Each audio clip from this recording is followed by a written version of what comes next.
আরে কিন্তু দুদিন পরে কিন্তু একটা মুখ কালাকালি হয়ে যাবে। ভাই মুখ কালাকালি হয়ে যাবে মানে? ভাই আসলে আমাকে মহাজন আগের মতো আর নেই, এখন নরমাল মাল আনে আর ভালো মালের দামে বেচে। আপনার তে দাম নেবে বেশি কিন্তু মালে ঠকাবে। তাছাড়া আমি আপনার একটা কার্ড দিচ্ছি, ওই কার্ডের দোকানে যায় যোগাযোগ করবেন, বক্কার ভাইয়ের দোকান, ওই দোকানে যাবেন কিন্তু গিলি থাকবেন, আপনার একদম অ্যাকুরেট মাল দেবে, মালে ঠকবেন না। ভাই ঠিক কথা বলেছেন, একটা ফোন যদি টাকাতে ঠিক করি না চালাতে পারে তাহলে ঠিক করে কোনো মানে আছে? দেন ফোনটা দেন, উনি দন্তে ঠিক করে নিয়ে আসি।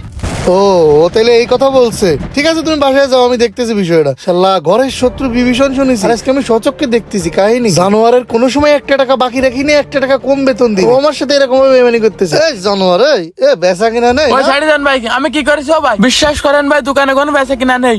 বেচা কিনা নেই না? তাহলে রনি আমারে যা বললো সব কি মিথ্যা কথা? তুই ওরা বক্কারের দোকানে পাঠাইছিস কি জন্য? কোন স্বার্থে? আসলে ভাই আমি একটু লোভে পড়ে গেলাম। বাইরের উদ্দেশ্যে এলাম, এই তো দোকান খোলা আছে, যাই বাইরে মিষ্টি